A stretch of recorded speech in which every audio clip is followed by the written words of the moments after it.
Hi. I'm really excited to read for you today.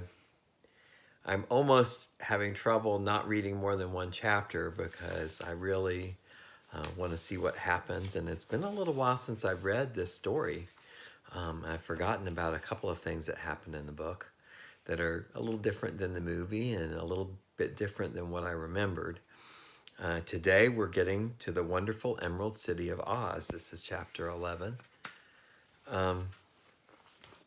Remember last night we were they put on the green spectacles and they had them locked on their heads so they wouldn't be overwhelmed by how bright and beautiful the Emerald City was. So this is how we start. Even with eyes protected by the green spectacles, Dorothy and her friends were at first dazzled by the brilliancy of the wonderful city. The streets were lined with beautiful houses, all built of green marble and studded everywhere with sparkling emeralds. They walked over a pavement of the same green marble, and where the blocks were joined together were rows of emeralds, set closely and glittering in the brightness of the sun. The window panes were of a green glass, even the sky above the city had a green tint, and the rays of the sun were green. There were many people, men, women, and children, walking about, and they were all dressed in green clothes and had greenish skins. They all looked at Dorothy and her strangely assorted company with wondering eyes, and the children all ran away and hid behind their mothers when they saw the lion, but no one spoke to them. Many shops stood in the street, and Dorothy saw that everything in them was green. Green candy and green popcorn were offered for sale, as well as green shoes, green hats, and green clothes of all sorts. At one place, a man was selling green lemonade, and when the children bought it, Dorothy could see that they paid for it with green pennies. There seemed to be no horses nor animals of any kind. The men carried things around in little green carts, which they pushed before them. Everyone seemed happy and contented and prosperous. The guardian of the gates led them through the streets until they came to a big building, exactly in the middle of the city, which was the Palace of Oz, the Great Wizard. There was a soldier before the door, dressed in a green uniform and wearing a long green beard. "Here are strangers," said the guardian of the gates to him, "and they demand to see the great Oz." "Step inside," answered the soldier, "and I will carry your message to him." So they passed through the palace gates and were led into a big room with a green carpet and lovely green furniture set with emeralds. The soldier made them all wipe their feet upon a green mat before entering this room, and when they were seated, he said politely, "Please make yourself comfortable while I go to the door of the throne room and tell Oz you are here." They had to wait a long time before the soldier returned. When at last he came back, Dorothy asked, "Have you seen Oz?" "Oh, no," returned the soldier. "I have never seen him. But I spoke to him as he sat behind his screen and gave him your message. He said he will grant you an audience if you so desire, but each one of you must enter his presence alone, and he will admit one each day. Therefore, as you must remain in the palace for several days, I will have you shown to rooms where you may rest in comfort after your journey." "Thank you," replied the girl. "That is very kind of Oz." The soldier now blew upon a green whistle, and at once a young girl dressed in a pretty green silk gown entered the room. She had lovely green hair and green eyes, and she bowed low before Dorothy. Here's the soldier with the green whiskers.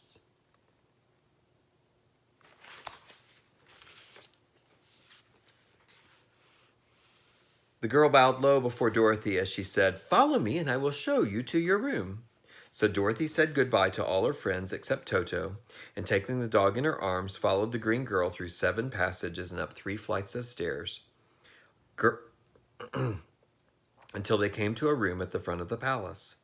It was the sweetest little room in the world, with soft, comfortable bed, and had sheets of green silk and green velvet. There was a tiny fountain in the middle of the room that shot a spray of green perfume into the air to fall back into a beautifully carved green marble basin. Beautiful green flowers stood in the windows, and there was a shelf with a row of green little books. When Dorothy had time to open these books, she found them full of queer green pictures that made her laugh. They were so funny. In a wardrobe were many green dresses made of silk and satin and velvet, and all of them fitted Dorothy Exactly. Make yourself perfectly at home, said the green girl. If you wish for anything, ring the bell.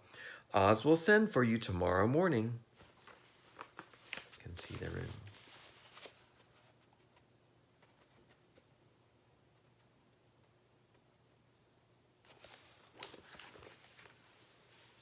She left Dorothy alone and went back to the others. These she also led to rooms, and each one of them found himself in a very pleasant part of the palace. Of course, this politeness was wasted on the Scarecrow, for when he found himself alone in his room, he stood stupidly in one spot just within the doorway to wait until morning. It would not rest him to lie down, and he could not close his eyes, so he remained all night staring at a little spider which was weaving its web in the corner of the room, just as if it were not one of the most wonderful rooms in the world. The Tin Woodman lay down on his bed from force of habit, for he remembered when he was made of flesh. But not being able to sleep, he passed the night moving his joints up and down to make sure they kept in good working order.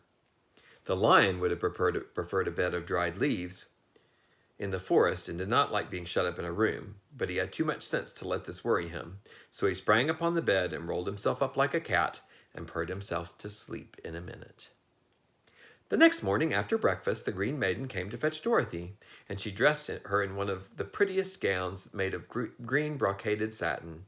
Dorothy put on a green silk apron and tied a green ribbon around Toto's neck, and they started for the throne room of the Great Oz. First they came to a great hall in which there were many ladies and gentlemen of the court, all dressed in rich costumes. These people had nothing to do but talk to each other, but they always came to wait outside the throne room every morning, although they were never permitted to see Oz. As Dorothy entered, they looked at her curiously, and one of them whispered, "Are you really going to look upon the face of Oz the Terrible?" "Of course," answered the girl, "if he will see me." "Oh, he will see you," said the soldier who had taken her message to the wizard, although he does not like to have people asked to see him. Indeed, at first he was angry, and said I should send you back to where you came from. Then he asked me what you looked like, and when I mentioned your silver shoes, he was very much interested. At last I told him about the mark upon your forehead, and he decided he would admit you to his presence." Just then a bell rang, and the green girl said to Dorothy, "That is the signal. You must go into the throne room alone." She opened a little door, and Dorothy walked boldly through and found herself in a wonderful place. It was a big round room with a high arched roof, and the walls and ceiling and floor were covered with large emeralds set closely together. In the center of the roof was a great light, as bright as the sun, which made the emeralds sparkle in a most wonderful manner. But what interested Dorothy most was the big throne of green marble that stood in the middle of the room. It was shaped like a chair and sparkled with gems, as did everything else. In the center of the chair was an enormous head, without body to support it or any arms or legs whatever. There was no hair upon this head, but it had eyes and nose and mouth, and was bigger than the head of the biggest giant. As Dorothy gazed upon this in wonder and fear, the eyes slowly turned and looked at her sharply and steadily. Then the mouth moved, and Dorothy heard a voice say, "I am Oz, the Great and Terrible. Who are you, and why do you seek me?" It was not such an awful voice as she had expected to come from the big head, so she took courage and answered, "I am Dorothy, the small and meek. I have come to you for help." The eyes looked at her thoughtfully for a full minute, then said the voice, "Where did you get the silver shoes?" "I got them from the Wicked Witch of the East, when my house fell on her and killed her," she replied. "Where did you get the mark upon your forehead?" continued the voice. "That is where the Good Witch of the North kissed me when she bade me goodbye and sent me to you," said the girl. Again the eyes looked at her sharply, and they saw she was telling the truth. Then Oz asked, "What do you wish me to do?" "Send me back to Kansas, where my Aunt Em and Uncle Henry are," she answered earnestly. "I don't like your country, although it is so beautiful, and I'm sure Aunt Em will be dreadfully worried over by me being away so long." The eyes winked 3 times, and they turned up to the ceiling and down to the floor and rolled around so queerly they seemed to see every part of the room. At last they looked upon Dorothy again.